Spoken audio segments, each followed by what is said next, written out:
programa Debate Brasil, produzido pela AEPET, Associação dos Engenheiros da Petrobras, e transmitido para todo o país por uma rede de TVs comunitárias e outros canais de televisão.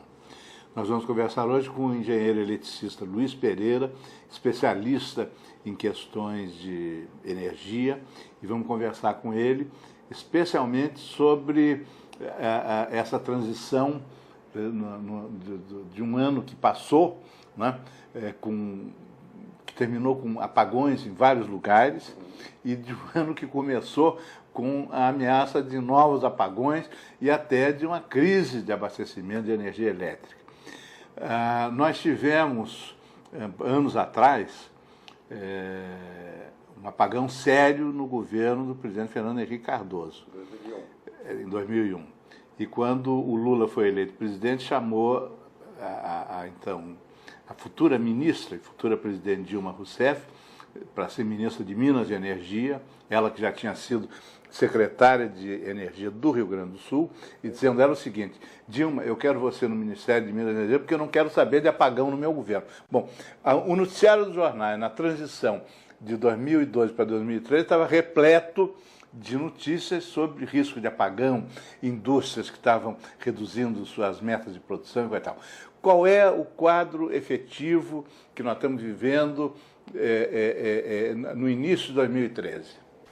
Olha, é um quadro preocupante. É um quadro preocupante porque houve uma coincidência de situações, coisas que poderiam ter acontecido separadamente, estão acontecendo ao mesmo tempo. A primeira delas é a questão das ações. Houve uma demora um pouco grande do governo de resolver a respeito de como seria feito as concessões, as novas concessões. As concessões estavam terminando, como seria feita se seria uma prorrogação, se seria fazer uma nova concessão, né? Demorou-se um pouco, nós já estamos há mais de 2 anos cobrando alguma atitude do governo, mas ele demorou um pouco para tomar essa atitude. Quando tomou muito assodadamente, sem discutir com a sociedade. Foi uma coisa interna que, de repente, apareceu uma proposta que, no meu entender, ela é bem intencionada, porém, ela carrega alguns defeitos. Um deles é o fato de ser um pouco autoritário. Ele botou aquela medida provisória 579, sem discutir muito, e depois deu prazos muito curtos para que as empresas se adaptassem, aceitassem ou não as condições. E embutiu na questão da renovação das concessões uma questão que poderia ter sido tratado em outro momento, mas aproveitou-se o momento para fazer também a redução, tão cobrada redução nas tarifas, das altas tarifas que o Brasil tem, né, de energia elétrica.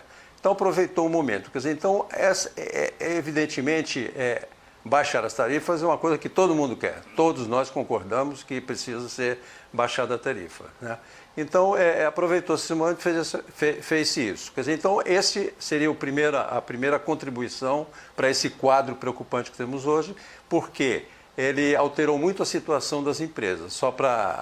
Podemos depois aprofundar, mas só para ter uma ideia, as grandes empresas estatais, como Furnas e Chesf, vão sofrer uma diminuição dos seus rendimentos, enfim, da sua pública, em 70%. 70%? 70%. A Furnas e Chesf vão ficar reduzidas a 70% na sua parte econômica. Isso é muito grave, porque vai mexer com empresas muito importantes e que têm um papel assim, fundamental na produção de energia elétrica. É muito grave.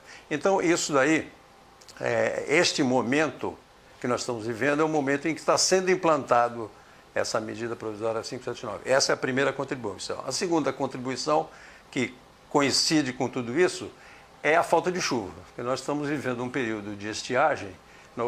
Já começou o período chuvoso, em torno de novembro, por aí, início de dezembro, porém, até agora, as chuvas não caíram de forma suficiente e os reservatórios estão cada vez mais com seus níveis mais baixos. O nosso telespectador de determinadas regiões pode estar espantado ao ouvir as suas palavras, porque o Ano Novo foi marcado novamente por tragédias, né? Baixada Fluminense, sobretudo o distrito de Xerém, no município de Duque de Caxias, aqui colado no Rio de Janeiro. Foi uma chuva devastadora, né? Até vidas se perderam, né? No resto do Brasil é que choveu mal. Olha só, as chuvas, para contribuírem para os reservatórios, elas têm que acontecer nas nascentes do rio. Quer dizer, de preferência assim, um pouco longe do litoral, mais para o interior do Brasil, onde estão as nascentes dos rios. Dizem os mineiros dizem que Minas Gerais é a caixa d'água do Brasil. Chovendo em Minas Gerais, melhora a situação do Rio São Francisco, que vai para o Nordeste, e do Rio Grande, que vai junto lá fazer o Rio Paraná, junto com o Rio Paraná. Agora se junta para formar o Rio Paraná, então vai para o sul. E outros rios ali que contribuem para essa bacia hidrográfica brasileira. Então é nesse ponto que tem que chover. Quer dizer, chover no Rio de Janeiro, chover em Belo Horizonte, não interessa. Não adianta. Não interessa para os reservatórios, para encher os reservatórios. Os engenheiros têm costume de representar as coisas muito graficamente. Sempre olha graficamente e os economistas fazem isso também. Então, para termos uma ideia, se nós colocarmos num gráfico o nível dos reservatórios hoje, o Brasil eletricamente é dividido em 4 regiões. É a região norte, nordeste, sul e a região sudeste e centro-oeste é considerada uma região só. A região norte, eu nem vou falar aqui porque a região norte, eletricamente, ela é isolada, ela não pertence ao Sistema Interligado Nacional, que é o SIN. Então, vamos falar do nordeste, sudeste e do sul. Nessas 3 regiões, em todas elas, as 3, a situação é mais ou menos a seguinte. Se colocarmos num gráfico, o nível dos reservatórios está descendo e está atingindo a posição mais baixa dos últimos tempos, né? Embaixo, nesse nosso gráfico aqui que estamos visualizando, existe uma curva chamada curva de aversão ao risco. Ou seja, é um nível de conforto ali, de você não ser ultrapassado. Quando o nível, aquela curva representando os reservatórios, chega nessa curva de aversão ao risco, quando ela se encosta, esse ponto é o ponto onde se começa a pensar no racionamento.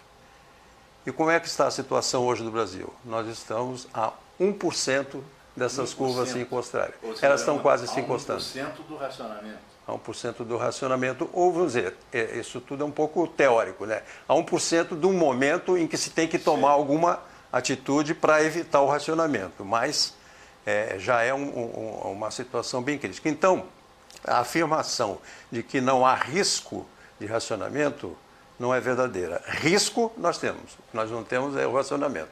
Mas o risco de racionamento está batendo as nossas portas. O jornal registra a atitude de empresas industriais que já estão reduzindo as suas metas de produção na previsão de que não vão ter energia suficiente. Exatamente.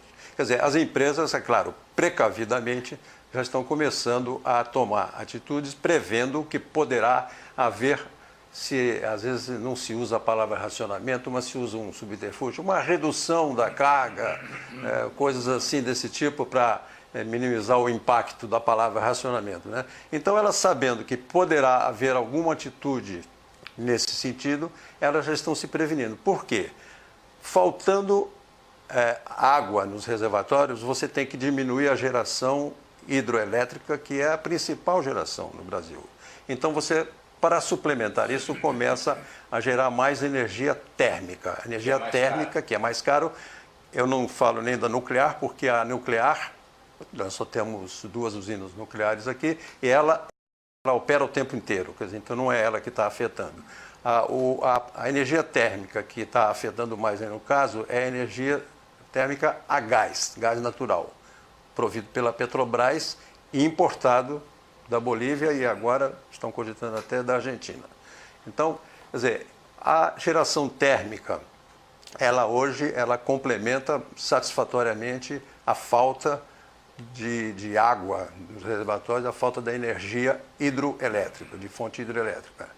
Porém, ela também o gás é limitado, porque o gás é usado não só para gerar energia elétrica, e a geração de energia elétrica a gás é prioritária no uso do gás, como o gás também é usado para as indústrias. As próprias indústrias consomem gás. Ora, não temos, aparentemente, gás suficiente para muitos meses ficar nessa situação de, ao mesmo tempo, gerar energia elétrica e o gás para a indústria. Então, as indústrias, precavidamente, preventivamente, já estão se programando para usar outro tipo de combustível, que será possivelmente mais caro.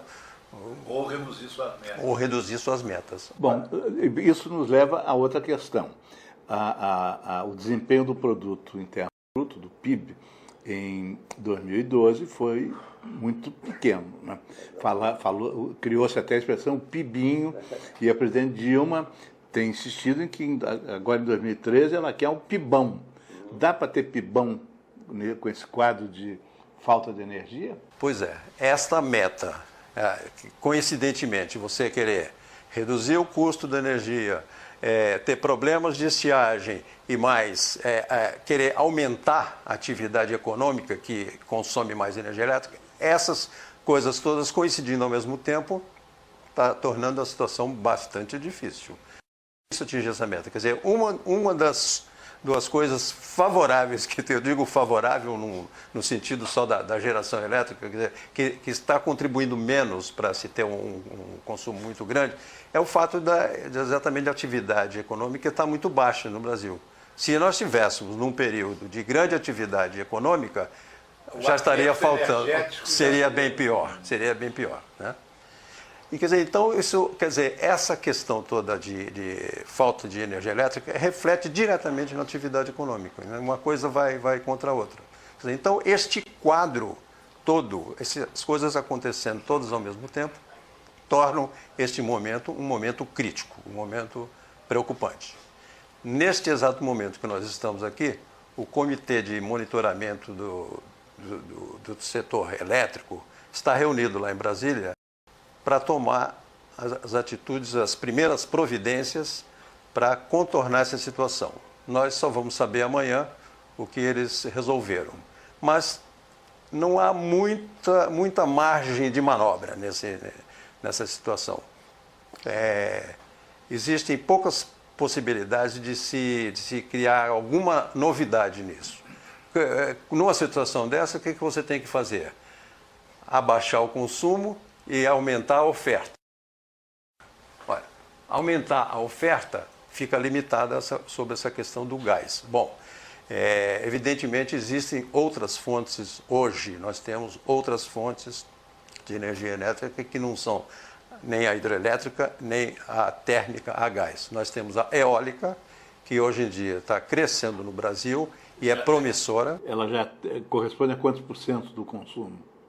Hoje em dia, eu creio que está em 10% por aí. Já tem. E uma boa notícia é que cada vez mais nós estamos tendo o preço ficando menor, porque o preço inicial era muito elevado e isso está caindo. Quando mais se usa, o preço vai caindo dos equipamentos, não é? Começa a se fabricar componentes no Brasil, tudo mais. Então, esses geradores eólicos eram quase, todo esse material era quase tudo importado, aquelas grandes pás imensas, tudo importado. Então começa a se fabricar no Brasil, começa a aumentar a produção de energia elétrica via eólica, então o preço vai caindo. Isso, quer dizer, isso não é a curto prazo, quer dizer, a curto prazo já há alguma geração eólica aí, mas nós temos alguns probleminhas.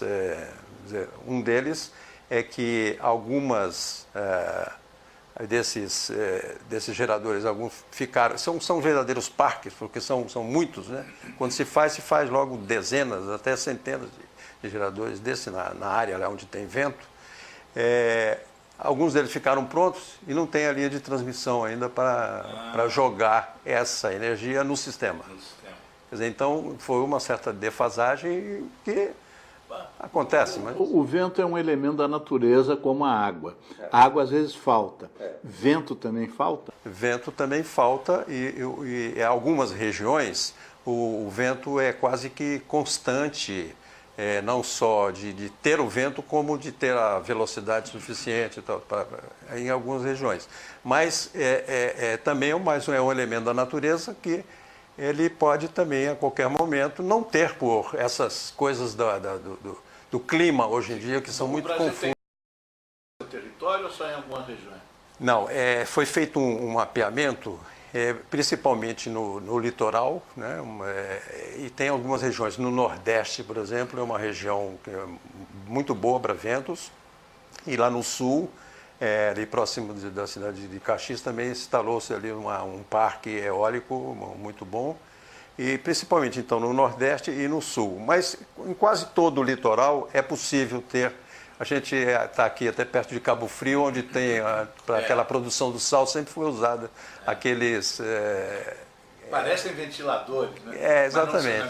Quer dizer, é uma região onde venta muito. Quer dizer, então é possível, a gente tem o levantamento no Brasil indica assim probabilidades muito boas de a gente ter a produção eólica, mas é uma coisa assim que não vai ser sempre uma contribuição complementar e por enquanto ainda cara, que o preço da tarifa está diminuindo, mas que é uma das alternativas. Mas nós temos outras alternativas, temos a biomassa, né, que também é promissora para coisas locais, para situações locais. Eu estava vendo até na revistinha aqui do Fernando Siqueira que o melhor lugar para a produção de biomassa no Brasil, infelizmente, é a Amazônia. É onde ela vai causar mais estragos, vamos dizer, estragos ambientais. Quer dizer, então, sempre tem essas coisas. Quer dizer, eu queria até aproveitar a oportunidade para falar essa questão das hidrelétricas. Bom, nós temos que fazer um intervalo, melhor fazer o intervalo logo, para não faltar tempo para a explicação das hidrelétricas, que é a maior contribuição ao nosso potencial energético, ainda graças a Deus, a hidrelétrica. Então, fica já para, depois do intervalo, essa sua explicação mais ampla sobre a hidroeletricidade no Brasil. Até já.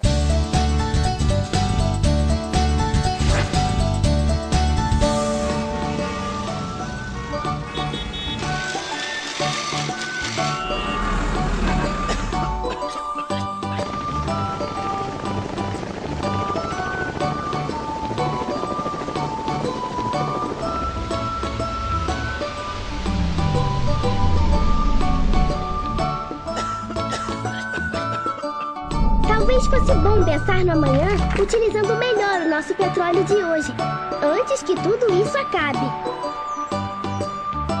O petróleo tem que ser nosso! Este é o programa Debate Brasil, produzido pela AEPET, Associação dos Engenheiros da Petrobras, e transmitido para todo o país por uma rede de TVs comunitárias e outros canais de televisão. Ao interrompermos o programa para o intervalo, você anunciava uma exposição mais ampla sobre a questão da energia hidrelétrica no Brasil. Então, vamos lá.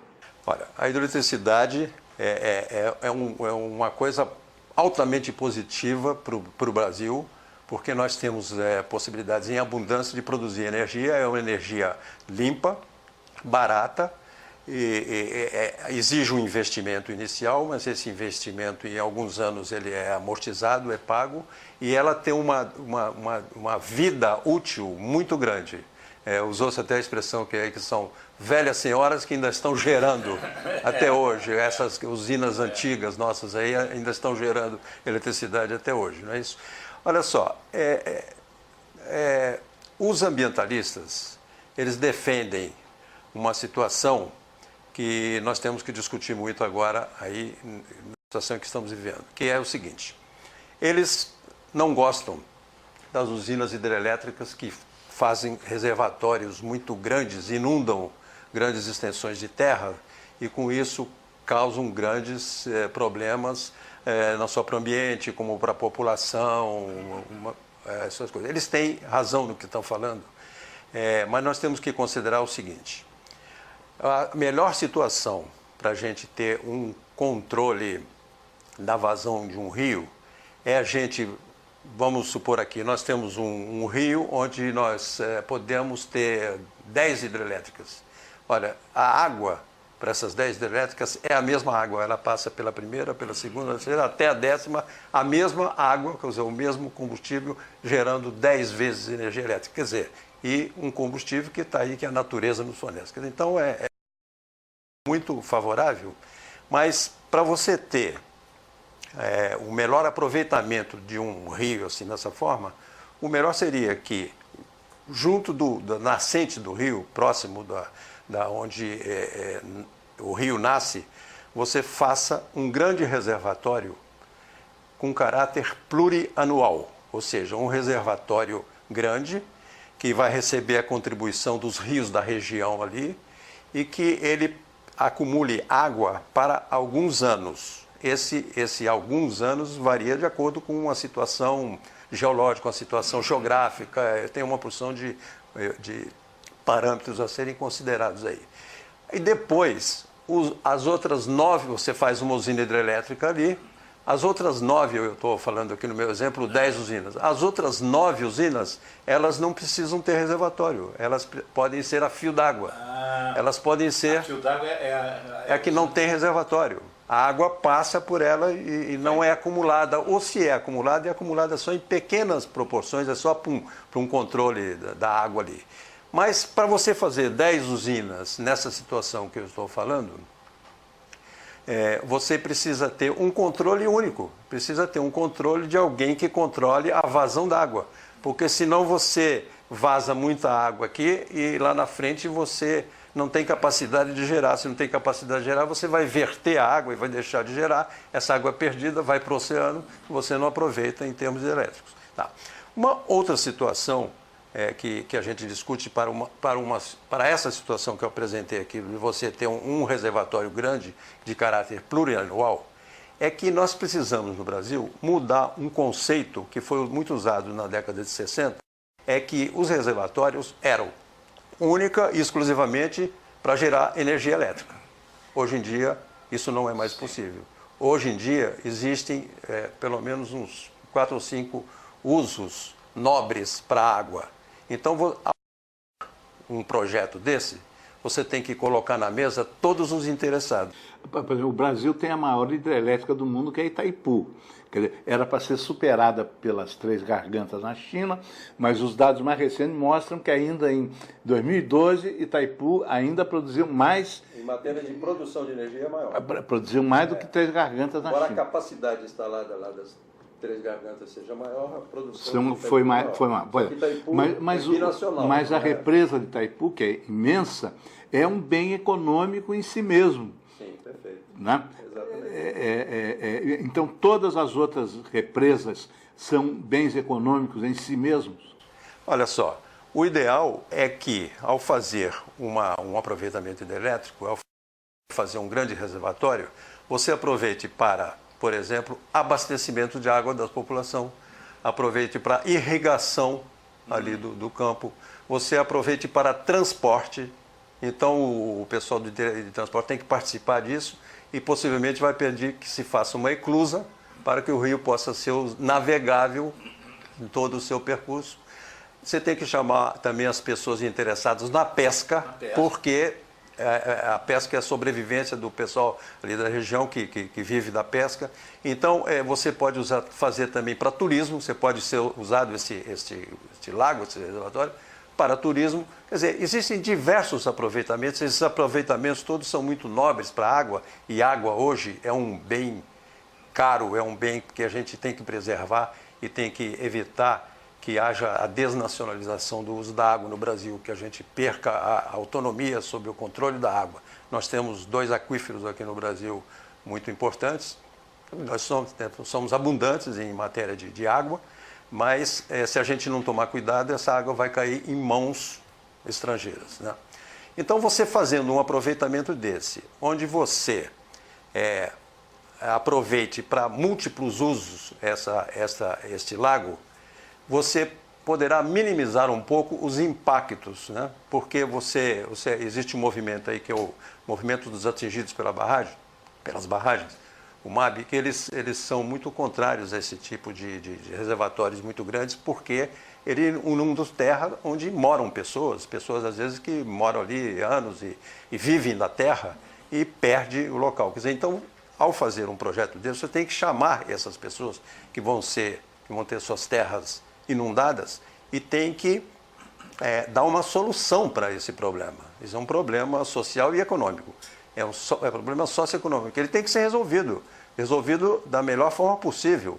Você pode até ter que transferir as pessoas, mas tem que dar condições para que elas continuem a sobreviver. Não pode se acabar com o rio e você acaba com a pesca. Voltando ao exemplo de Itaipu, as pessoas, o reservatório ali é enorme.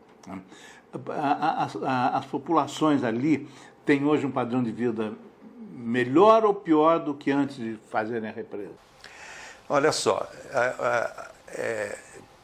a grande reclamação que as pessoas que moram nas regiões de represas é que quando se faz um aproveitamento hidrelétrico de grandes proporções, o que acontece? A energia é levada pelas linhas de transmissão para os grandes centros de consumo e eles ali às vezes não têm energia elétrica. Quer dizer, então esse é o grande problema que se cria. No caso específico de Itaipu, houve diversas providências ali para que não acontecesse esse tipo de coisa e para que se tivesse aproveitamento turístico e também ali é uma divisa do Brasil com o Paraguai, tem que outros cuidados, porque ali é uma zona de fronteira. Exatamente, quer dizer, então esses cuidados foram tomados e inclusive de preservação da fauna, né? Da fauna, ali tomou-se muito cuidado e também de se fazer o povoamento com peixes desses reservatórios. Esses cuidados todos têm que ser tomados, tem que ser levado em conta ao se fazer um projeto desse. Mas vamos voltar aqui. Quer dizer, então, eu vejo assim, a situação que nós estamos vivendo hoje, em parte, é porque começamos a construir usinas a fio d'água. Por exemplo, aquelas usinas lá, as grandes usinas do Rio Madeira que estão começando a entrar em operação agora, elas não têm reservatório, elas são a fio d'água, porque naquela região ali, na região amazônica, um reservatório ia inundar uma área muito grande. Quer dizer, quando tecnicamente não existe uma outra solução, tem que se adotar essa solução da fio d'água. Mas cada caso é um caso e a gente defende a ideia sempre de termos reservatórios plurianuais. O reservatório plurianual, se a gente somar todos os reservatórios de hidrelétricas do Brasil, nós chamamos isso assim, uma imensa caixa d'água, né? Essa imensa caixa d'água, ela tem que ser suficiente para, vamos dizer, pelo menos suportar um ano de estiagem forte e, se possível, se for possível, 2 anos, pelo menos. Porque raramente acontece de nós termos 2 anos de estiagem, mas isso pode acontecer. Então, a gente teria que ter reservas de água suficiente para ter plurianual, que a gente chama, que ela pudesse aguentar pelo menos 2 anos. E um detalhe aqui, que a gente está falando sempre em água, a água para nós é energia acumulada. A energia elétrica que a gente consome online. A energia está sendo produzida agora e consumida agora. Não tem um lugar onde você estoque energia elétrica. Sim, não existe isso. Não é petróleo. Não é petróleo que você pode colocar em tambores, etc., e acumular. Não pode. A energia elétrica é gasta imediatamente. Então, onde é que a gente acumula energia? O nosso acumulador de energia? No reservatório. Nós acumulamos água, porque a água é energia. Ela vai se transformar em energia elétrica. Então, o acumulador de energia é o reservatório. Quer dizer, então, nós precisamos ter um planejamento muito bem feito para que os nossos reservatórios sejam suficientes para atender situações críticas como a que agora a gente está vivendo. Que eu falei, infelizmente, diversos fatores se acumularam e estão acontecendo ao mesmo tempo. Poderia ser tudo isso separado. Mas, infelizmente, nós temos, nesse exato momento, queremos atingir diversas metas e estamos com uma escassez de água aí.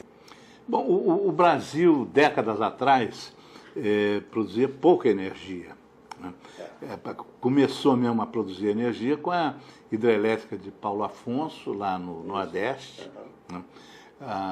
O professor Eugênio Goudin, que era do que seria hoje o neoliberalismo, achava que o Nordeste paupérrimo não teria condições de consumir aquela energia toda. Quem contava isso era o Dr. Barbosa Lima Sobrinho, que foi governador de Pernambuco e que defendeu Paulo Afonso. Quando Paulo Afonso entrou em funcionamento, já tinha que pensar na sua duplicação, porque toda a energia estava comprometida. Depois vieram os outros programas, o programa do segundo governo Vargas, o programa de metas do presidente Juscelino Kubitschek, enquanto ainda governador de Minas, o programa de energia elétrica de São Paulo. Graças a isso é que o Brasil se tornou a 8ª, às vezes 7ª, 9ª economia do mundo. Sem os investimentos dessas décadas tão lá para trás, nós seríamos hoje a 8ª economia do mundo? Possivelmente não, né? Esses homens tiveram uma grande visão, né? E na prática mostraram que eles tinham razão, né? Podemos incluir até o Juscelino aí, o Furnas, né? Que incentivou de Furnas. Por quê? Eles tiveram grande visão porque eles conseguiram enxergar o futuro, né? Não, veja só, se achava-se que Paulo Afonso era demais, no fim ainda tivemos que construir Xingó, Sobradinho e outras usinas lá para complementar o Nordeste. E hoje em dia, com o sistema interligado nacional, nós temos a possibilidade de, até assim, de forma até de brincadeira, poderia dizer aqui, um elétron que é produzido lá em São Francisco pode ser usado hoje lá no Rio Grande do Sul, né? Porque o sistema é todo interligado. Então, você hoje tem a possibilidade de, através das linhas de transmissão, mandar energia elétrica de uma região para outra. Então, suprir, porque o Brasil é muito grande e essas 4 regiões que eu falei, elas, pelo menos em qualquer época do ano, 2 estarão em período seco e 2 estarão em período molhado. Sempre temos mais essa alternância. É claro que com esse negócio de El Niño e Laninha está alterando um pouco o clima do mundo todo e às vezes a gente queima a língua ao fazer essa afirmação. Mas dessas 4 regiões, sempre temos uma região que está com chuva e outra que está faltando, e outras faltando. Então é possível sempre você mandar energia elétrica de um para o outro, e nós já temos visto que às vezes a seca é no Rio Grande do Sul, às vezes é no Nordeste, às vezes aqui no Sudeste, e até no Amazonas já aconteceu de ter seca, né? Começaram a aparecer rios lá que eram rios perenes que começaram a desaparecer. Quer dizer, então, nós temos no Brasil essa grande possibilidade.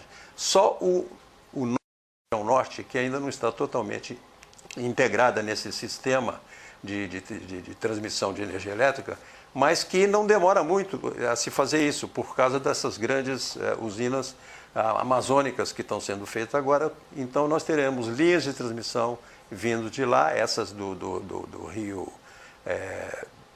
Madeira, por exemplo, as linhas virão para São Paulo, aqui para a subestação será em Araraquara. Quer dizer, então, a partir daqui, ela distribui para qualquer parte do Brasil. Quer dizer, então, isso é uma grande vantagem do Brasil. Então, nós temos que ter um sistema, além de ter a geração bem planejada e adequada, tem que ter também um sistema de transmissão. O sistema de transmissão se tornou importantíssimo no Brasil hoje, por causa dessa possibilidade de você fazer trocas de energia entre as regiões. Então, o nosso sistema, o padrão de vida aqui, de salários de brasileiros, né? Então,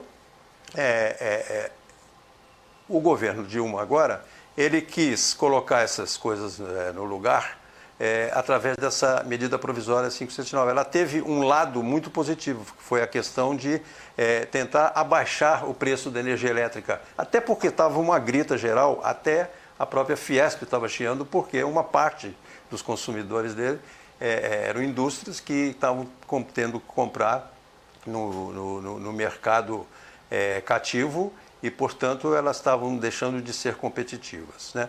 Mas todos nós, do movimento social, todos nós concordamos em que alguma coisa tinha que ser feita para baixar o preço da energia elétrica. Muito bem. O que aconteceu? Agora, com essa medida provisória, vai se tentar fazer uma diminuição da tarifa. Porém, tivemos essa infelicidade de ser no momento errado e de abrupta isso, de modo que agora nós estamos preocupados em que isso vai acontecer realmente. Quer dizer, será que nós teremos realmente esta diminuição das tarifas já a partir do mês que vem, conforme está programado? Muitas empresas não aderiram ao plano da medida 579. Empresas grandes, né, como a CEMIG, como a CESP, né, de São Paulo, não aderiram, porque verificaram que para eles era mais vantajoso continuar vendendo energia elétrica no preço mais elevado até terminar os contratos de concessão, do que entrar agora nesse regime novo, já com preços mais baixos, portanto, diminuindo a sua captação de dinheiro, que as empresas vivem disso. Mas nós estamos respondendo melhor a sua pergunta. A nossa defesa aqui é de que este modelo que foi mudado lá no governo Fernando Henrique e depois que teve algumas transformações no governo Lula, que este modelo seja mudado, porque em vez de termos um modelo mercantilista como temos hoje, nós somos favoráveis a que a energia elétrica se torne realmente um serviço público e que seja adotado o regime do preço pelo custo, ou seja, as empresas geradoras de energia elétrica, elas continuariam funcionando como empresas, mas não seriam empresas para dar lucro para os acionistas. Seriam empresas cujo lucro teria que ser revertido para a própria empresa, ou seja, para os empregados, para a distribuição de lucro para os empregados e para a expansão e a manutenção e a operação do sistema. Para reinvestimento. Para reinvestimento. Principalmente na expansão. Tem havido bom reinvestimento ou não?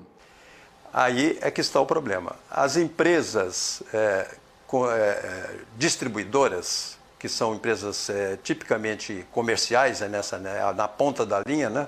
Elas são comerciais, elas compram energia elétrica e vendem para os consumidores. Então, elas têm milhares de consumidores para o qual ela tem que vender energia elétrica. Elas são empresas altamente lucrativas. Hoje, as empresas distribuidoras no Brasil são altamente lucrativas e distribuem bons dividendos para os seus acionistas. Muitas na mão de estrangeiros. Nós tivemos aqui a Light na mão dos franceses da EDF. Hoje, a Light pertence à CEMIG. Sim, a Light foi privatizada e vendida para uma estatal francesa. Quer dizer, é uma loucura, não é isso? É uma loucura, não é isso? Então, ela dá muito lucro. Então, o que nós estamos propondo é que o modelo do sistema elétrico não seja mais um modelo mercantil, seja um modelo de serviço público, um modelo que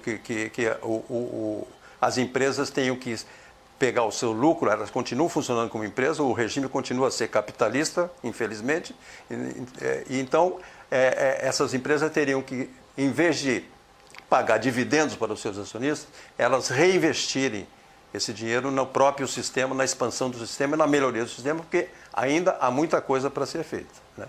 Eu falei agora há pouco aí na geração eólica que nós temos que procurar outras fontes. Se conseguir o pibão que ela quer, vai precisar mais energia. Vai precisar mais energia, exatamente. Então, o nosso sistema ainda é um sistema que cresce muito. O consumo de energia elétrica do Brasil ainda cresce. Todo ano ele cresce. Cresce quanto por ano? Ele já teve taxas mais altas, mas hoje em dia cresce 5%, 6% ao ano. Quer dizer, mesmo com o PIBinho do ano passado, 1%, cresce. O crescimento da demanda de energia foi de 5%, 6%. Ainda cresce, porque, veja só, teve um problema de mobilidade social aí, o pessoal começou a consumir mais energia, eletrodomésticos, etc. E tal. Nessa época do ano, gasta-se muito ar-condicionado e quem pode estar usando o ar-condicionado. Quer dizer, então, ainda há grandes possibilidades de crescimento e ainda há muita expansão a ser feita, ainda há muito, nós temos que ainda aumentar muito diversificar as fontes de produção de energia elétrica. Então, ainda tem muito investimento a ser feito. Quer dizer, então, essas empresas, elas são empresas que deveriam ser voltadas para o serviço e não empresa para dar lucro. Olha, esses agentes da energia elétrica, como nós chamamos, que estão grupados lá nessa CCE, esses agentes, eles são apenas mercadores de energia elétrica. Eles não produzem um watt de energia elétrica. Eles compram e vendem. É um cartório, podemos dizer. Eles compram e vendem. É como se fosse um marchand de artes plásticas. Sei. Que o sujeito não produz, não cria nada. Ele só pega o quadro do artista e vende para quem tem dinheiro para comprar a obra do artista. Quer dizer, mas no modelo anterior, o papel que é hoje do acionista, o grande acionista era o Brasil. O Estado. Era o Brasil. Exatamente. E o Brasil cresceu com grandes investimentos no setor da energia, a ponto de termos a maior hidrelétrica do mundo. Né? Mas se o Brasil persistir nesse modelo mercantilista e cartorial, o que vai acontecer?